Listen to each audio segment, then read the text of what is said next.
I'm getting tired of the city, all the noise and the mess. Want a new beginning and a new address. Why don't we run away to somewhere where the birds still sing? I want the green, green grass and a country house in a place where my face ain't known.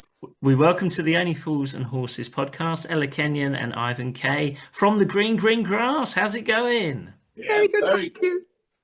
Delighted to be invited to something of such significance. Thank you for inviting us. Thank you. No problem. So, Ellla, what are your memories from the series? Oh, the ones that can be repeated. Oh, gosh, wow. Wow, straight in there. A lot of laughing. Oh, golly, how do you... God, that was huge question. Ivan, could you start? I'll tell you what my take home from this is. Being a person of a certain vintage and theatre being the original reason why we were interested in this kind of business, is that with the green, green grass, we not only got the chance to shoot stuff in the studios, etc., and then also go off and do stuff which was the outside work, which was the stuff at Boise's house and everything else, and then still to get to play the theatre part of it in the studio in front of live people. Wow, this is the best of both worlds. Absolutely, he's absolutely right. It was brilliant. You get to rehearse, you kind of, and it's so different when you get to rehearse something that you then see on telly, compared to when you're trotting out your Doctors, your Corrie, your East End. It's basically block it, light it, film it. Yeah. Oh, can we swear on your thing? You can, yeah, if you like. Oh, you that was like fuck. Ivan. Honestly, the whole point about green grass is you never swore. Mickle's as good as a muckle in a whatever. I think that instead. But yeah, so that was great. You got to really hone it and then do it as a theatre piece, and then get very silly on location in Ludlow. Yeah, and it really was John Challis's house as well, wasn't it?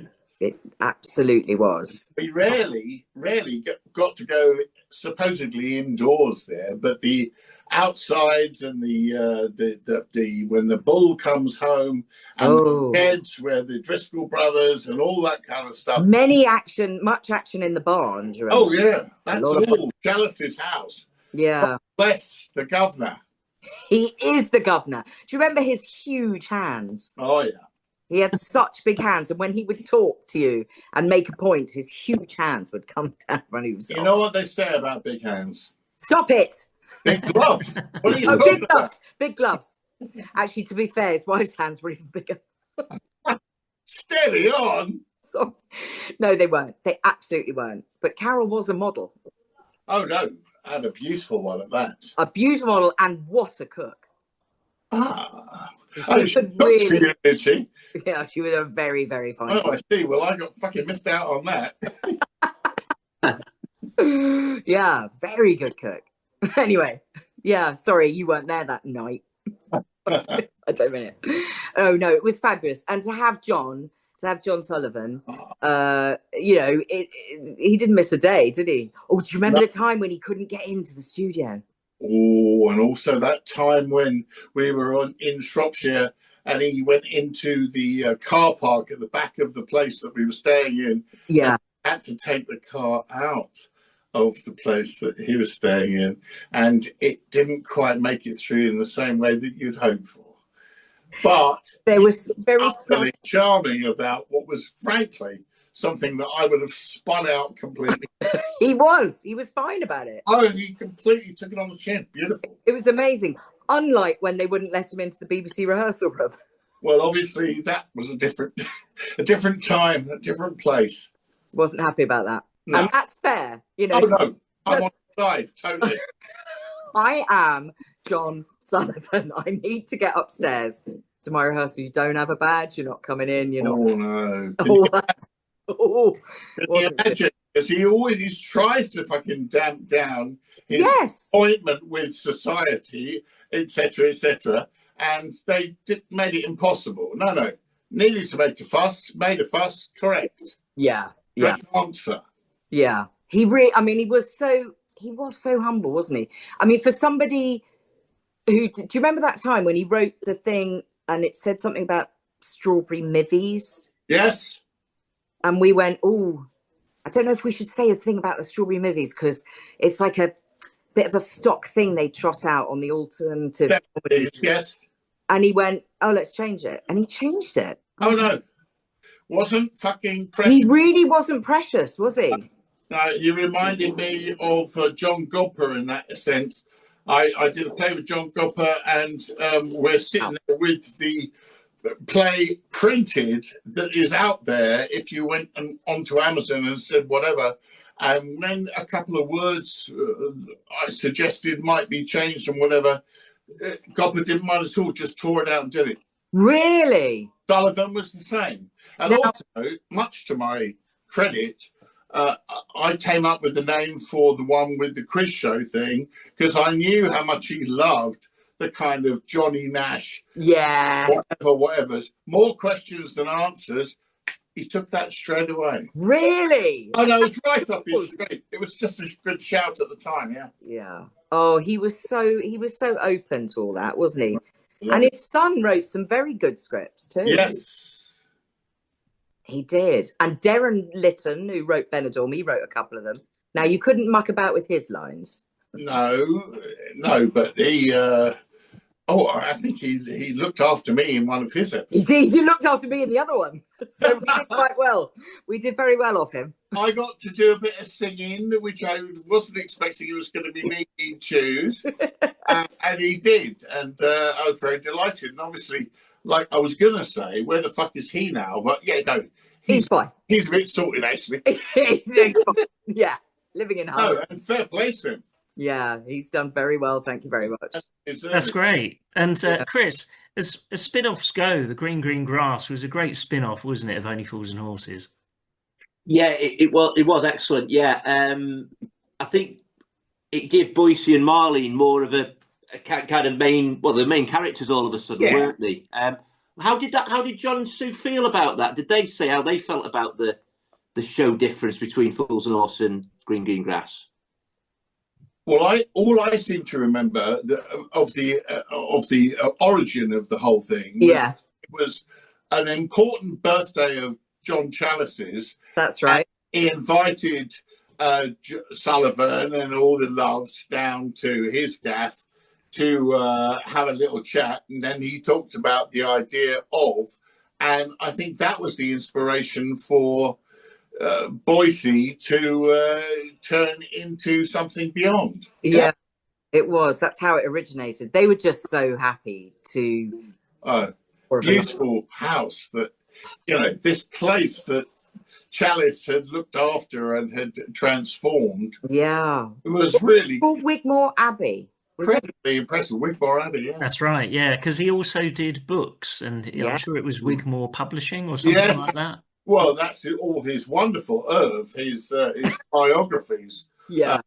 Fantastic. But they are a good read. The way that they transformed the Wigmore Abbey was sensational. It was such a labour of love. And he loved that garden too. Oh, yeah. Very precious about that garden. It was idyllic, wasn't it, Lentwardine? Oh, is that how we say it, Lentwardine? You probably know, Ivan.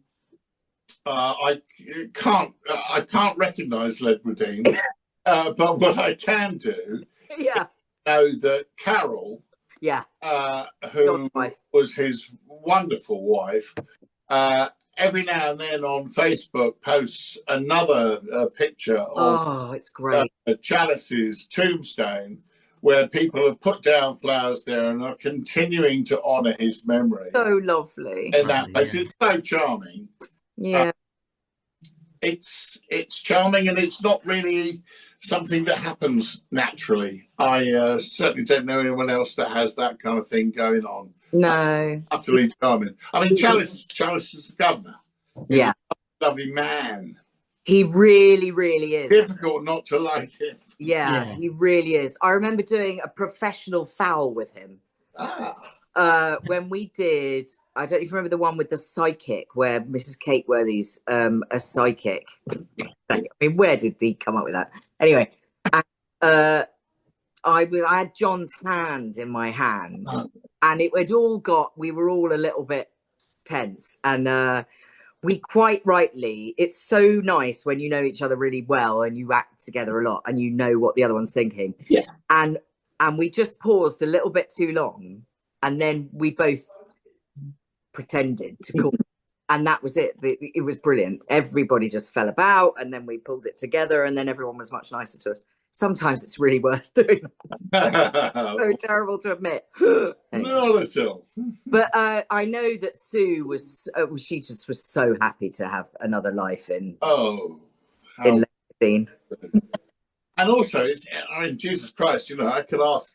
So, yeah, but, unfortunately, what happened? Well, she's up to her arse in fucking telly. She doesn't stop. She's all over the fucking Yeah, she doesn't stop. Yeah.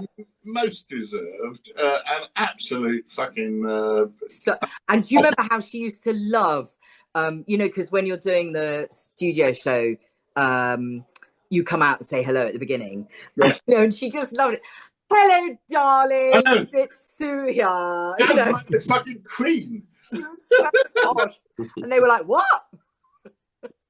Yeah, it is kind of surprising if you've never met Sue before, because obviously her character in Only Fools and Horses is completely the opposite. So it is quite her funny. breasts, because she's quite flat-chested, and the way she would get those boobies up was marvelous. It was quite a feat of physics. Sorry. Quality turn, Holderness. Quality turn. She is a quality turn. Well, did I see her in the other day? I saw her in something like an Alfred Hitchcock Presents or or other, being absolutely genius in sort of Totty 100 million years ago and still now. Can you imagine having that longevity of tottiness? And she's tottied for decades. She is top totty. Oh yeah.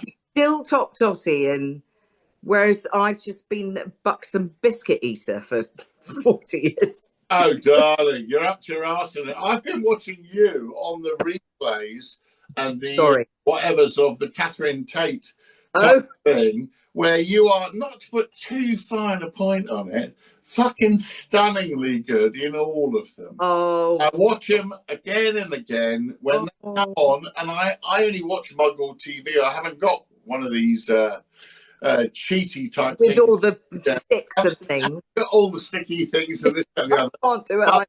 I get to see you shitting about on the Catherine Tate and smashing it. Oh, thank you, love. Thank you. You can stay. Someone get him another red wine. What are you on, darling? What are you drinking? Vodka and water. Nice. You know why? Because I'm trying to up my water content. At least you got that in there. So, Chris, there was also a lot of Only Fools and Horses actors in the show as well that appeared in one-offs, wasn't there? Yeah, I believe so. You guys probably tell me different, but Daniel's in the first episode, isn't he? It's Sid's in a few, isn't he? Sid from the Calf. Not a few. I think a couple. Oh, couple, yeah, couple. Yeah. And then the Driscoll brothers appear in the second series as well, don't they? Yes. Yeah. What were they like, them characters? Oh, their characters. I mean, my God. I mean, they obviously seminal characters that if you come into contact with, you think, Jesus Christ, it's these guys. Yeah. But the modesty on him off of the young ones was extraordinary. Yeah, absolutely. Probably the least Christopher Ryan, probably the least there's no ego with actory person that I've ever met. But conversely, with the other one, who would, so that you couldn't, he's a swine, fabulous, but he was smart.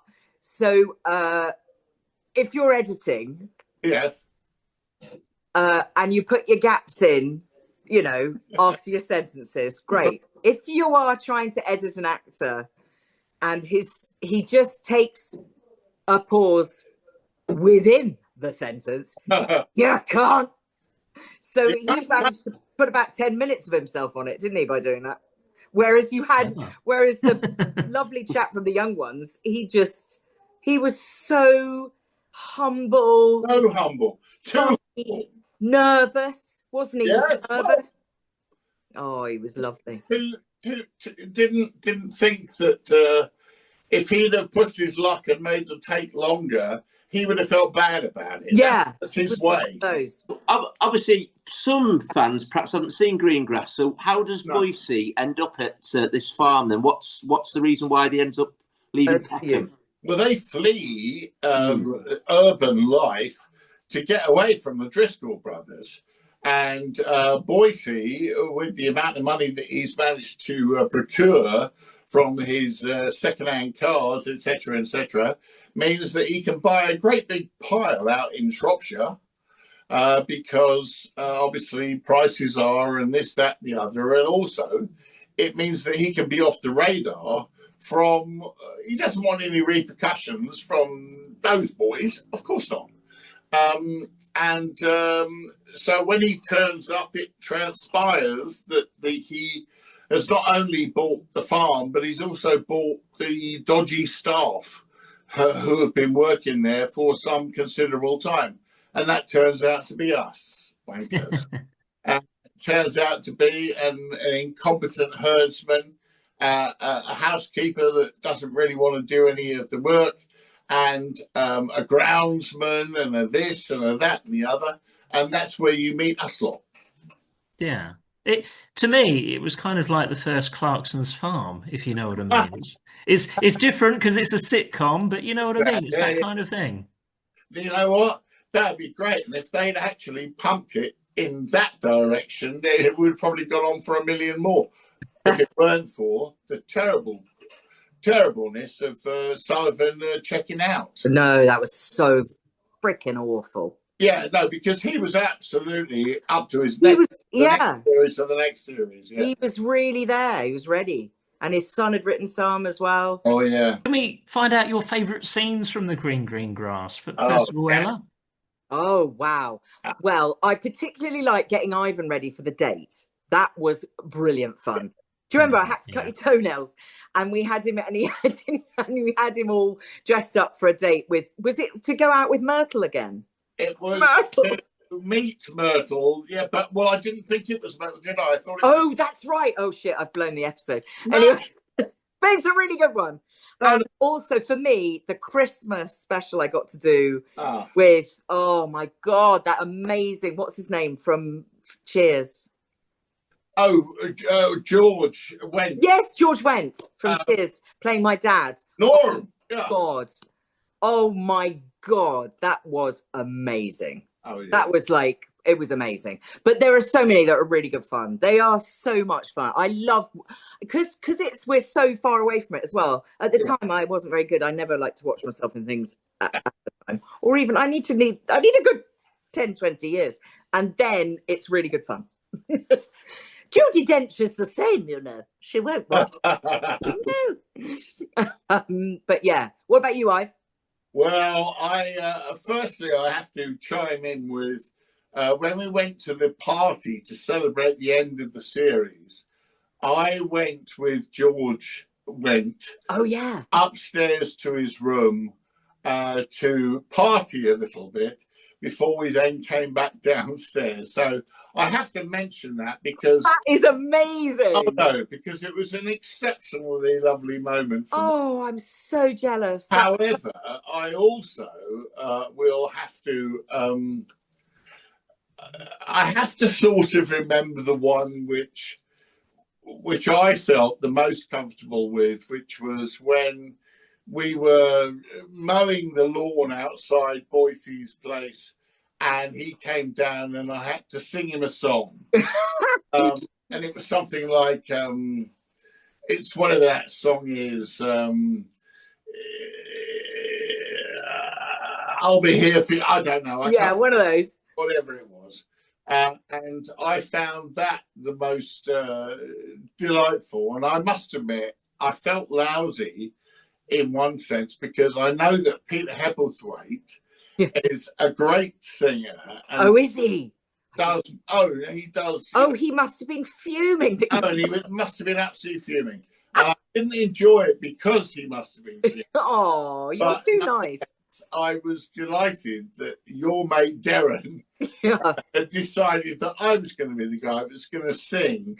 Yes, good. Or whatever the fuck. But that wonderful one when you were all squashed in the caravan. Yes. Oh, that was nice too. Great episode where somebody, you had to be put up. Was it you that you'd been kicked out by somebody? Been kicked out by their wife? Yeah, I didn't have any house anymore. I moved into a microscopic caravan. And Ivan is huge. He's a really tall guy. Yeah, he's a big lad, Ivan. Which is weird because when you meet his dad, who's sadly no longer with us, he's this sweet, lovely little hippie. And then Ivan is this huge man.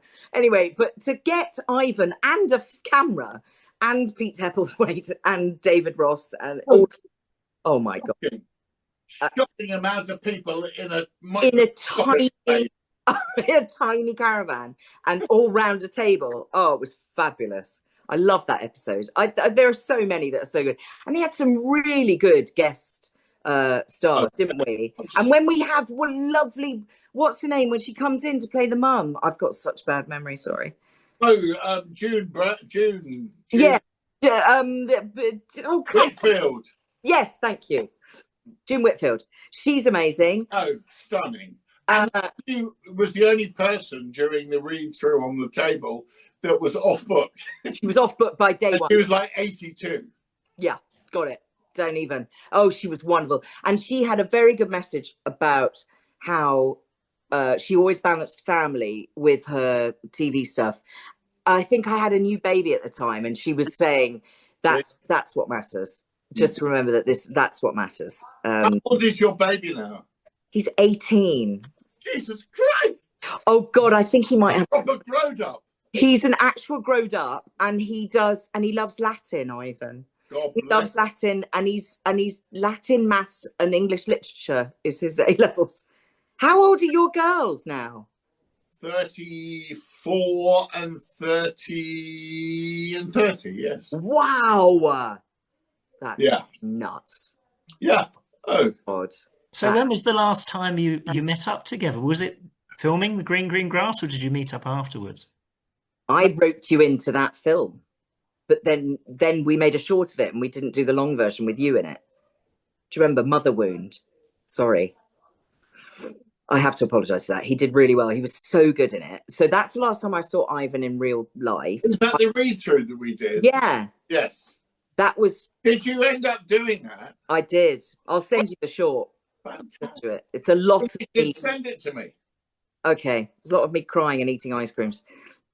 Crying in a bath naked, just crying, lots of crying. I did a lot of crying. Anyway, and then I last saw Jack. When did we see? I went to Jack's wedding or Jack's reception to a wedding or something. Yes. He married some sexy American lawyer. Yes. Pete, I ran into in I stopped somewhere randomly for a pee in a pub.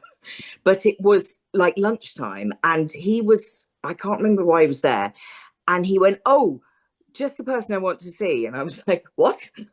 And he said, "Oh, I'm doing something where we can coach people. If you need some work, you can do some acting coaching." I went, "No, you're right." So, because I'm a cow. So I didn't go for that. But that was about 5-6 years ago. And lovely David Ross sometimes read. He's a darling. And Sue, I always go and see whichever panto she's doing. Yeah. She's wonderful. What about you, Ivo? Yeah. I mean, the last people that I've really bumped into are you and Alan? Have you seen Alan Davies? No, I haven't seen Anne Davis, but I did send a missive to Jack from when I didn't realise that I should have realised that actually, because one of my favourite programmes of all time is Peep Show, and he's got a great part. In Peep Show? Oh, yeah. Jack He's the nasty wanker that turns up to try and sell stuff on the door. Oh my God, that's Jack. That's Jack. Oh, my mind's just been blown. Now, I personally would pay at least a good fee just to be in the background of Peep Show, because Peep Show, it's right up my street. And my children, both my female children, are aware of the way that I view Peep Show. Yeah. So I wish I could have been in the background of that if I could. Oh, definitely. Such a good show. So that's the last time you saw Jack. When have you seen Sue at all? I haven't seen Sue, but I've been in touch with Sue. That's clever. Constantly, because I was delighted that she came up with the whatever the fuck it's called type thing that she's in with another old mate of mine. Is this in Malta, that show? Yes. Oh, good. What's she in? Oh, the Madam... Oh, with that thing. Something Mysteries, with an old mucker of mine who was the guy who was in Confessions of a Window Cleaner, Robin Asquith. Oh, that was so much fun. Yeah. Whatever happened to that? Did you get to release it? To get released what? Confessions of a Window Cleaner. Well, in the 70s and 80s, yes. No, that turned out to be a bit of a fucking success. It was the first soft porn movie I'd ever seen. Oh my God. Was that really Robert Asquith? Yes.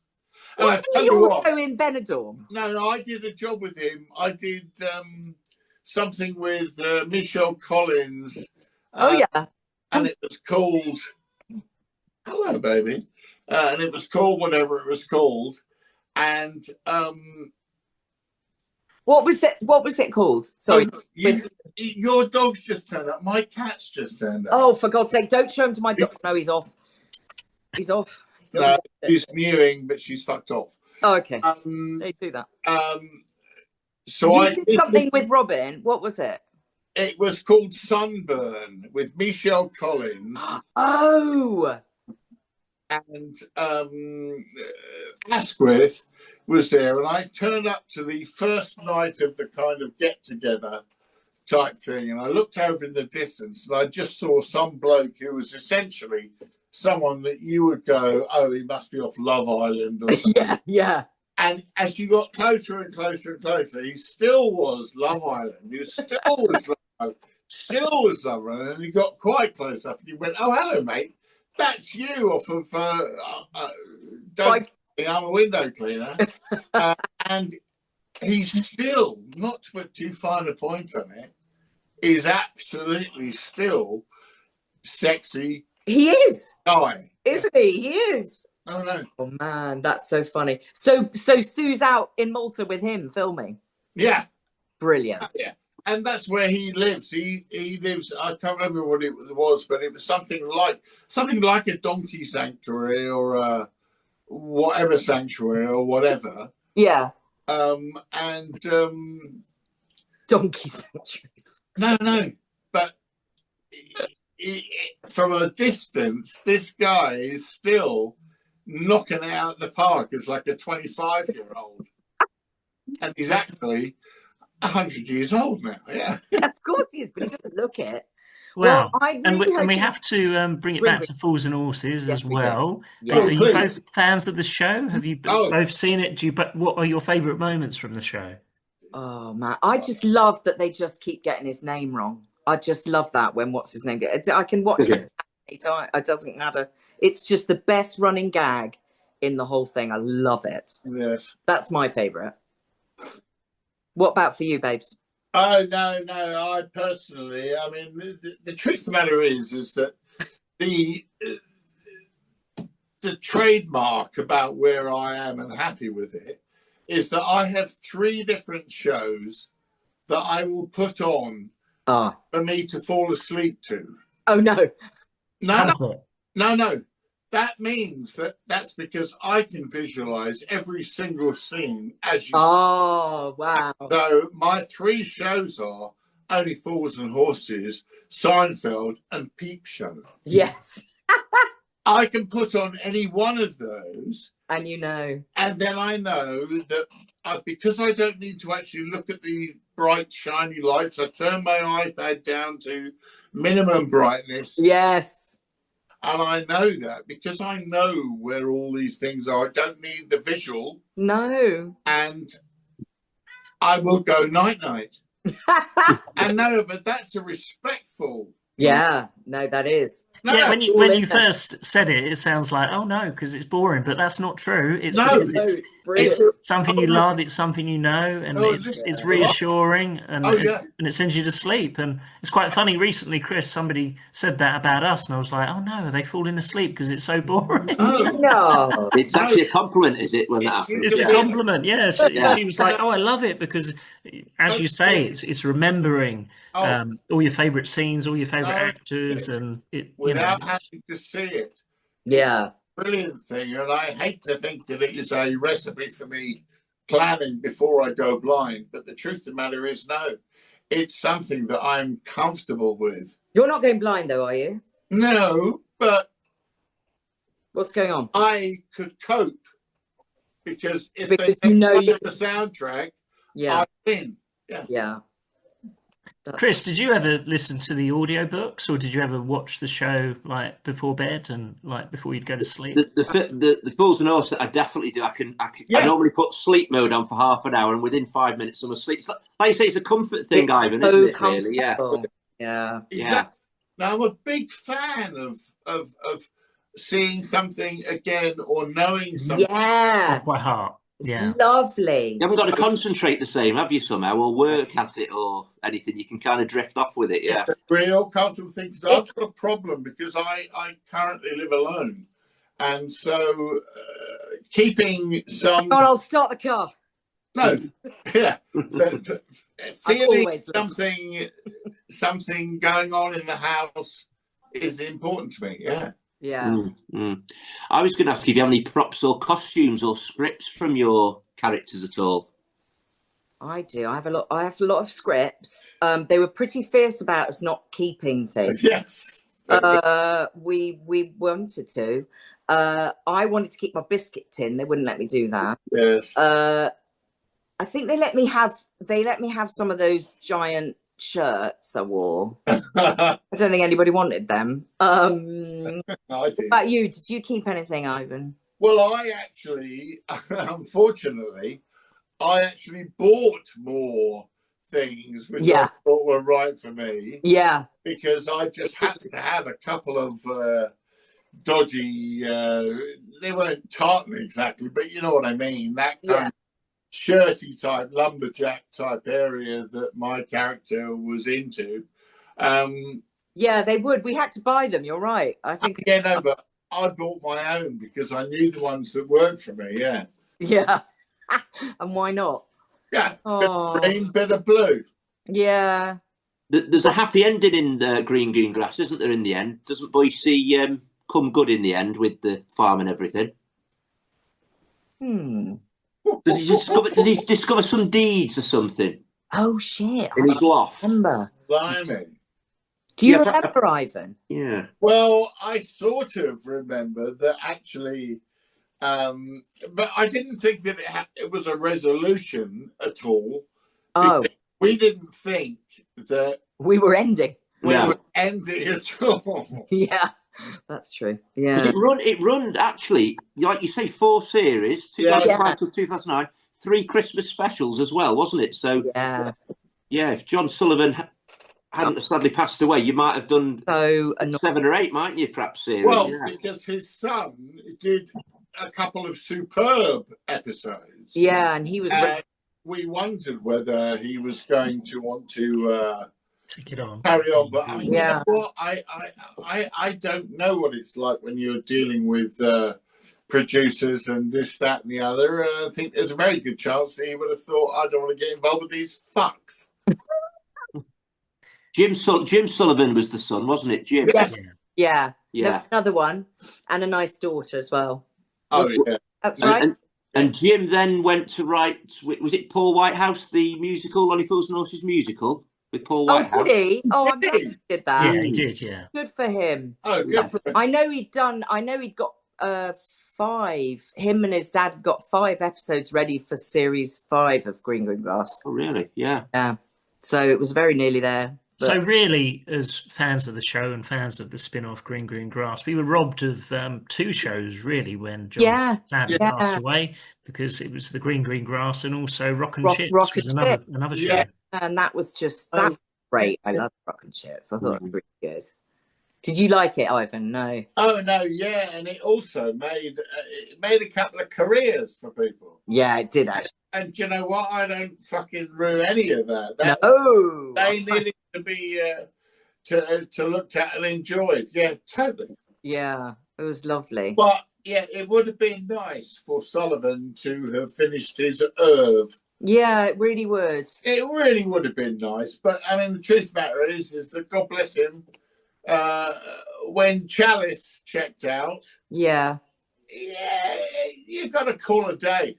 Yeah, I spoke to him a couple of days before he died, actually. Yeah, and he was like, "It's not good, Ella. It's not." He was in the hospital at the time. He was like, "It's not good." No. He was like, I'm not done." Yeah, the thing is that when, because the only other people that I've watched go. Yeah. Like Sullivan, is my mum and my dad. Yeah. And the truth of the matter is that as far as I'm concerned, Chalice absolutely checked out at a respectable time. Yeah, that's true. You know, my dad died at 75, and not to put too fine a point on it, I'm creeping up to 10 years away from that. Frankly, if I can make it as long as him, that'll do. That's not bad, is it? Yeah. That'll do me. Same, yeah. You might not say that when you're 74, though. No. You know what? Another 10 years. I made such a point of it that I definitely will be pissed off. 74 and actually on the upwave. That's a good point. Did you get approached? Sorry, Chris, go on. And you were saying about John Chalice and how generous he was. He sort of did the cameo thing before Cameo as well, where people pay for it, but he used to do it for free for fans, didn't he, for their birthday or whatever? Yeah, exactly. Of course he did. And actually, well, we used to as well, didn't we? Not that anyone gave it, but I did a show on for kids on CBeebies where I'm a pirate captain. And you pirate motherfucker. And what was so funny was these were in the days when you actually went in for an audition, never mind all this bloody self-tape bollocks. And I knew something was afoot when about the 3rd time in a row I went in to do a casting, and I was thinking, I'm not sure this is very suitable for me.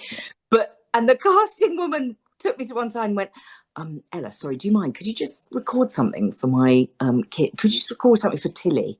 And I'll be like, oh, right, as Captain Sinker, got it. Right, so that's probably why I'm here. Right, okay. So not actually suitable for the role, but you just thought you'd get me in to do a fucking voiceover for your kid. Thanks. Anyway, but these days, nobody wants to pay for it. I think I need to do an OnlyFans. Oh, well, darling. I mean, without my face. Absolute fortune on OnlyFans. But what bit of me? My feet? No, my penis. Your penis and my feet. I really hope nice, friendly people aren't listening to this while they try and go to sleep. I'm glad we're not live anyway. Do you? Yeah. Sorry about that. Have you ever been approached to do the convention at all? The with Perry and the gang? Yes, I've done. You've done that. I'd love to do it again. Yeah. Love to. I did something with Perry, but it was quite a bit of a while ago.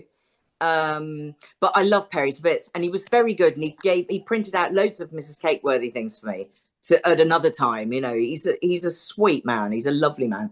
I would definitely do the convention again. There's bills to pay. It'd be nice to do a green grass one, wouldn't it? With getting a few of you together. That. We did one. Do you remember when we couldn't go to the loo, Ivan? Yes. Like they're cute. I'd never seen anything like it because I've done Doctor Who ones. I play one small part in a Doctor Who episode, and I mean that's great, you know, and it's good fun. But the Fools and Horses, I have never seen anything like it. Different level, isn't it? Amazing. Oh yeah. It was amazing. Have you done it? I know we did one together, Ivan. Yeah, we did a couple in some sort of where were we? It's a sort of a sports centre in. It was, wasn't it? Up north. Yeah. Agreeable, paid in cash. It was bloody great. In front of you that looked like. We got robbed that night. I got robbed in my house that night, and I lost all the cash money. Oh God! So annoying. I had to get Perry to write a letter saying he'd paid me, and that. Anyway, but yeah, we should get on to Perry. Yeah. Nobody's going to want to see us, though, are they? Well, they've got a convention in May. Get in touch with them soon. They've got a convention, 10th of May, I think it is. Chris, for God's sake, man. We've not got long. No, get him on the phone. Ring him now while we're on, yeah. Right, Chris and Chris. Right, hang on. And earlier on, you were talking about the scripts and the read-through. What was that like? Because they don't always do that now, do they? Oh, no. Brilliant. Unfortunately, the idea of having a table read is such a luxury. Yeah. When you're doing anything. I mean, film, obviously, you get absolutely fuck all preparation. Telly, you get a little bit more of it because sometimes they get you to all sit around and do a table read.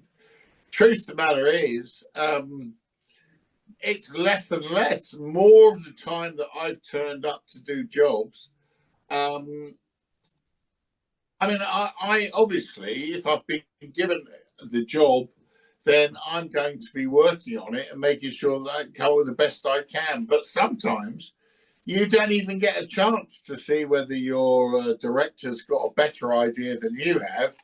It just has to be your idea. Listen. Your call has been forwarded to voicemail. He hates me. You're trying to reach. No. He hates me. At the tone, please record your message. When you have finished Who's that? They hang up.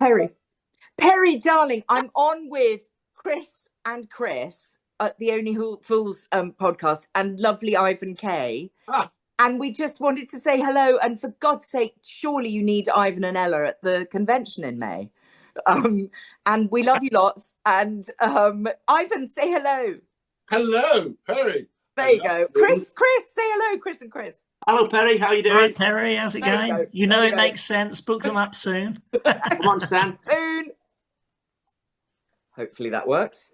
Well, we're good value. At least we can talk endlessly. I mean, you just wind us up and let us go. And we will talk your asses off. I'm so sorry. And our own. God, Ella, your child is 18 years old. Oh, I just got, wait, stay there. I've got Tell me. I've got to get Tell it. me what you got. Wait, William, you have to come in. A real visitation. Arsehole. What's he doing in the shop? Buying sweets, for God's sake. He's meant to be at dinner. Did any of your kids ever appear in the show at all? You know, as any roles? No, they didn't have a cameo. No, but I've got a gorgeous picture of John Sullivan holding William as a baby. It was just the best. Oh, wait, I should shut the door. Hang on. Sorry. Ivan, do you think this is one of your best roles in your career? You've probably had many, but what do you think? You know, to be completely honest, the truth of the matter is that the idiot, fun, unreconstructed, caveman, basic fella, it's my favourite version of that. Yeah, it's my favourite version of that. Deconstructed. I love that. It's you know, yeah, it's not. Yeah, no, I think that it is probably the closest to my natural proclivities. And Ella, same question. Where would it be up there for you? In green? The roles you've done. Yeah. Oh my God, I love it. Absolutely. My favourite thing was that he wrote my own language for me as well. And then it just didn't. Will, just come here a sec. Okay. Sorry, this is my son. This is my son William. Yes. Now, Ivan last saw you when you were a baby. Really? And this is Chris and Chris. Well, How you doing? They do okay. only Fools and Horses podcast. Oh yeah. And this is all this stuff in Chris's house. Is all like actual. He actually lives in a Trotters apartment, as all the memorabilia from Only Fools and Horses. Yeah, it's not a studio; it's actually my house. I don't know why I'm a bachelor. Do you? I don't understand. Look at it at all. Yes, it's amazing. Thank you. Yeah. Oh, cool. 30 years collection, really. Yeah. But you're not old enough for that. Oh, thank you. No, I am. I truly am. Damn. Yeah, Chris is the baby. I'm nearly 50. Yeah. Bloody hell. Yeah. Look it, does he? Well, you can't. But I would if I took my cap off. I'm not going to. No, see, keep it on. But this is my gorgeous Ivan Kaye, and do you remember him when you had to watch Green Grass? He was Brian, who'd always. I was too little. You were too little, but you did watch him. I did. Oh yeah, I've watched Green Grass. Yeah. Yeah, he's lying his ass. No, I have watched it. What's it about? I love watching you, Mum. I was like 3. I was like 1. No, you were very tiny. No, but it's been repeated since. Oh yeah. Not all the time. The last time it was on. Could you? I love you. Go, what did you do? Go and get sweets or something? Yeah. Oh, all right, fair enough. Go and say hi. I'll be back. Nice to see you all. Yeah. And you, nice to meet you, Will. Sorry. Thanks, guys. Thank you. Oh, pleasure. Oh. Do you still get recognised for your roles when you're out and about? Do you still get recognised for the Green Grass? More than anything. Really? And I love it. Like, so the other day, I was at Fat Club, Slimming World, and I wasn't at my usual meeting, and I went to had to go and pop in at a different one in Hemel Hempstead. Anyway, the lady who took the money said, "Oh my God, it is you, isn't it?" And I thought, I said, I've got one of those faces, because people say that and then they think you're cool or something. And yeah, one of those faces. No, it is. It's you, it's Mrs. Cakeworthy, isn't it, Mrs. Cake? I nearly kissed her. I was so excited. No, it's the one. And particularly down, because we live on. My parents were on Exmoor. Particularly down there in Somerset. They love it. They absolutely love it, and they always spot me in the village shop and stuff. It's so sweet. I love it when people recognize us from that, because it's such a happy time. I honestly, weren't we? We were like, I know everyone says, "Oh, we're like a family" on that. It sounds like a wank, doesn't it? But it's true with us. We really were. I mean, Jack, and he had to learn to be on time. So, he couldn't keep coming in late or not knowing his lines. She wasn't having it. They were proper old professionals, and we all had to, man up, didn't we? Yeah. And it was great. It was a lovely, lovely show, wasn't it? I loved it. So it was a very special time. It really was, wasn't it? If you could actually choose for your year's work to actually go and disappear to Shropshire for a couple of months. Yeah. And then come down and do live studio audience things. Not to put too fine a point in it, it's got not only the theatre part of you that wants to do it, but it's also the film part of you that wants to do it. Yeah, you can't argue with that shit. And just it's so nice to rehearse and play with other people who know what they're doing with comedy, and it was just it was so rewarding and so lovely, and you knew you were in the presence of some pretty big hitters as well, like Ivan Kaye for one. Yeah, right. Yeah, it's true. And and the Ross. Oh, Roscoe. D. Ross. Farm manager. Dr. Ross. Elgin Sparrowhawk. He married his first. Everybody he married was called Margaret. Yeah. That's not even a joke. And Margaret won. He married again. Yeah. And he's now with her. Yeah. So the first Margaret he married, he remarried. Have you had him on here yet? You've had David Ross on? No. He's good value. Oh, he's very good. Oh, he's good value, is David. Elgin Sparrowhawk, this is, isn't it? Yes, Yeah. Elgin Sparrowhawk. Bar manager. Bar manager, yeah. so lovely. Oh, he was so lovely. Can you just see his hands with that briefcase? Farm manager. Oh, he was so gorgeous. Loved it a bit.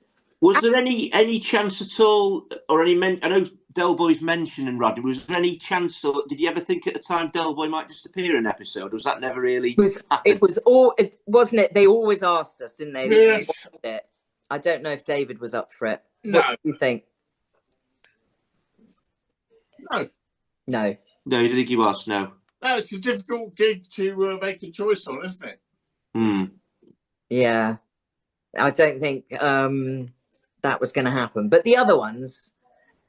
When I think of David Jason and On a Farm, I think of Darling Buds of May, really. Oh, yes. That was a great show. That would have confused it, wouldn't it? Yeah, would have done, yeah. That cat needs to run away if my dog sees it. That'll be it.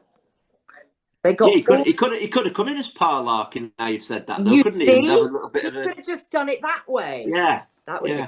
That was quite a good show, actually. I do remember that. That was with Catherine Zeta-Jones, wasn't it? And I seem to remember with David Jason's character, he liked tomato sauce with everything, which was a bit weird. But yeah, I remember that. Well, thanks a lot for joining us on the podcast. It's been great speaking with you. And you, thank you, Chris. Thanks very much. Hopefully see you at a convention sometime. Yes, please. Yeah, come on, Perry. Come on, Perry.